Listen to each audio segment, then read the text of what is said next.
আসসালামু আলাইকুম। কি অবস্থা সবার, কেমন আছেন? আশা করি ভালোই আছেন। আসলাম নতুন একটা ব্লগ নিয়ে। ব্লগ ব্লগ না বলতে চলে, এটা একটা আলোচনার বিষয়। বর্তমান বাংলাদেশের যে ক্রিকেট বোর্ড আছে, বিসিবি। তো বিসিবির একজন পরিচালক নাজমুল ইসলাম, উনি গত 3-4 দিন ধরে হচ্ছে অনেক আলোচনা সমালোচনার মধ্যে দিয়ে যাচ্ছে। কারণ হচ্ছে তিনি কিছু কথা বলছে বাংলাদেশ ক্রিকেটের ক্রিকেট বোর্ড হয়ে পরিচালনার যে একটা দায়িত্ব আছে, ওই দায়িত্ব অবস্থায় উনি যেই কথাগুলো বলছে, এই কথাগুলোতে আপনার যে বর্তমানে রানিং প্লেয়ারগুলো আছে, ওরা অনেক হচ্ছে আপনার কি বলবো, অনেক অসম্মতি বা অনেক মন্তব্য করছে যে ওনার মতন একজন পরিচালক এইসব কথা বলতে পারে না। আরও অনেক কথা বলছে। তো মেইন যে কথাটা হচ্ছে ভাইরাল হয়েছে ফেসবুকে, ইন্টারনেটে, আরও অনেক অনেক জায়গায়, আমি ওই কথাটাই হচ্ছে আপনাদের একটু শোনাবো। তারপর হচ্ছে আমি আমার মতো করে কথাগুলো বলবো। আহ, যেই কথাগুলো বলছে ওই কথাটা হচ্ছে আপনারা সবাই একটু শুনুন। অন্তত এই বিশ্বকাপের জন্য ওরা ওরা গিয়ে যদি কিছুই না করতে পারে, তাহলে ওদের পিছনে আমরা যে এত কোটি কোটি টাকা খরচ করতেছি, আমরা কি ওদের কাছে ওই টাকা ফেরত যাচ্ছি নাকি? যাচ্ছি, এই প্রশ্নের উত্তর দেন আমাকে। এখন ধরেন যে ওটাই যদি না থাকে, তাহলে ক্রিকেট মানে ক্রিকেটাররা থাকবে কিনা? এই প্রশ্নের উত্তর দেন আমাকে। আমাদের এক মুস্তাফিজকে তারা যেভাবে হিউমিলিয়েট করে আমাদেরকে বের করে দিল, তারপরে ওরা একের পর এক প্রোপাগান্ডা চালায়, বিভিন্ন ভাবে তারা প্রোপাগান্ডা চালালো। ওরা একটা মুস্তাফিজের জন্য যদি আমরা ইয়ে না করতে পারি, নিশ্চয়তা আমরা না পাই, আপনারা চিন্তা করতে পারেন যে আমাদের এই এত খেলোয়াড়রা সবাই যাওয়ার পরে কারো একজনের গায়ে যদি কোনো একটা ইয়ে করে, তখন আপনারা তো আমরা মানে একসাথে ইয়ে করে বলবেন যে দেশ কি করলো, ক্রিকেট বোর্ড কি করলো, এত নিরাপত্তা ইয়ে চিন্তা ভাবনা না করে আমাদেরকে কেন পাঠায় দিল? আমাদের কোনো ব্যাখ্যা নাই, কারণ যে এই প্রশ্নের উত্তর তুলতেই পারবে না। না, কারণ হচ্ছে যে আমরা যে ওদের পিছিয়ে এত খরচ করতেছি, বিভিন্ন জায়গায় কি আমরা কিছুই করতে পারতেছি না। আজ পর্যন্ত আমরা একটা বই শিক্ষা পাতে পারছি?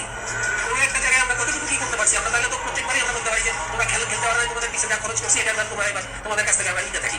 আবার একই কথা বলছেন আপনারা। আমি কখনো বলি নাই আমরা বিশ্বকাপ খেলবো না, আমি কখনোই তো বলি নাই। আমি মানে কি, আমাদের বোর্ড কখনো বলে নাই, আমাদের দেশ কখনো বলে নাই আমরা বিশ্বকাপ খেলবো না। আমরা বিশ্বকাপ খেলার জন্য মুখায় আছি। আমাদেরকে শুধুমাত্র খেলার পরিবেশটা তৈরি করে দিতে হবে, যে পরিবেশটা ভারতবর্ষে সম্ভব। ভারতবর্ষ পর্যন্ত বলে হবে, ভারতে সম্ভব না। যাক, উনি যেই কথাগুলো বলছে আপনারা সবাই তো শুনলেন। তো কি মনে হয়, ওনার কথা কি যুক্তি আছে কি নাই? আমার মনে হয় তো ওনার কথা অনেক যুক্তি আছে। কারণ যুক্তি ছাড়া উনি কোনো কথাই বলেন নাই। তারপর এখন আসেন বাংলাদেশ ক্রিকেট প্লেয়ারগুলা। যে প্লেয়ারগুলা হচ্ছে রানিং বিগত কয়েকদিন ধরে হচ্ছে ক্রিকেট খেলতেছে। তো ওদের কথা বল, যেমন মোহাম্মদ মিঠুন হচ্ছে অনেক কথাই বলছে। তো ওনার আপনি হচ্ছে হিস্টোরি দেখেন, এই যে দেখেন হিস্টোরি, ওনার যে হিস্টোরি, আমি ছবিটা হচ্ছে স্ক্রিনে শেয়ার করব। ওনার টেস্ট কেরিয়ারে ম্যাচ হচ্ছে 10টা, রান হচ্ছে 333, অ্যাভারেজ হচ্ছে 18.50।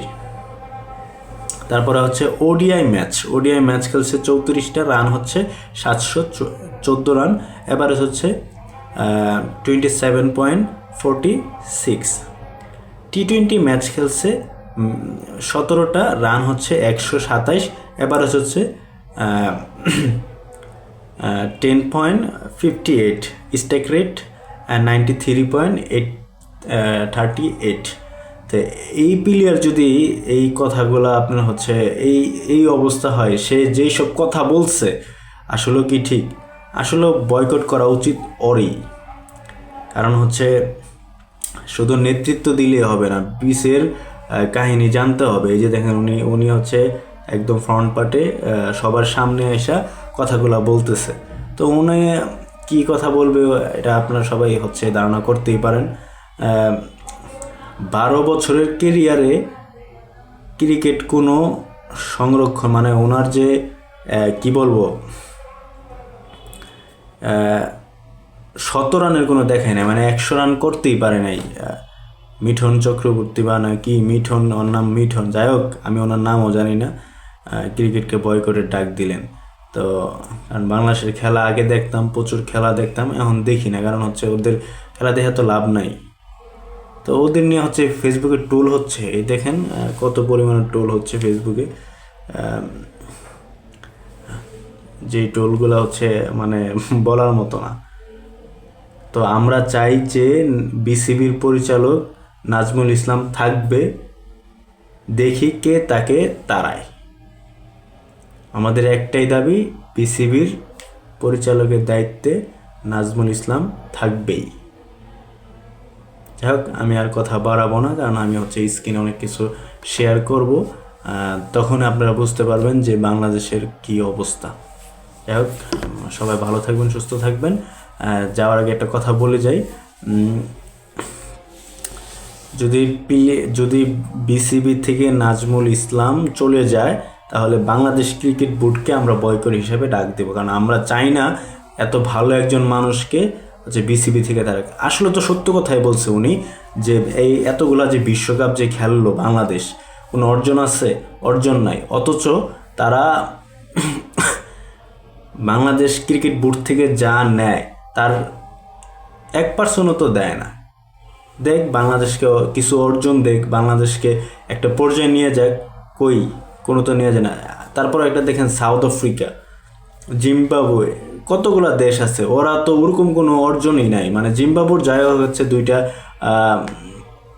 মানে ছোটোখাটো অর্জন আছে, বাংলাদেশে তো তাও নাই। তারপরে সাউথ আফ্রিকার দেখেন ওডিআই ফাইনালে যায় হাইরা গেছে, টি20 ভালো পারফরমেন্স, ওদের কত ভালো ভালো প্লেয়ার, তারপর ওরা হাইরা যায়। তো ওদের নামে তো কোনো ক্লেম আসে না, কি বাংলাদেশ ক্রিকেটের উপরে ক্লেম আসবে কেন?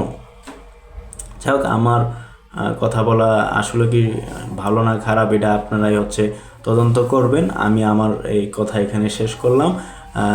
আমার কথা নাই, এমনি ভিডিওটা লং হয়ে যাচ্ছে, কথা যত কম বলবো এটাই ভালো। তবে বাংলাদেশ ক্রিকেট বোর্ডে পরিচালনার দায়িত্বে নাজমুল ইসলামকে রাখতেই হবে। যদি না রাখা হয়, আমরা ক্রিকেটকে বয়কট করে দেব বাংলাদেশ থেকে। আমি একজন ক্রিকেট প্রেমিক, আর আমি চাই যে বাংলাদেশে একজন বিসিবির পরিচালনার দায়িত্বে একজন ভালো লোক থাকবে, এটা আমাদের রাখতেই হবে। সবাই ভালো থাকবেন। আসসালামু আলাইকুম।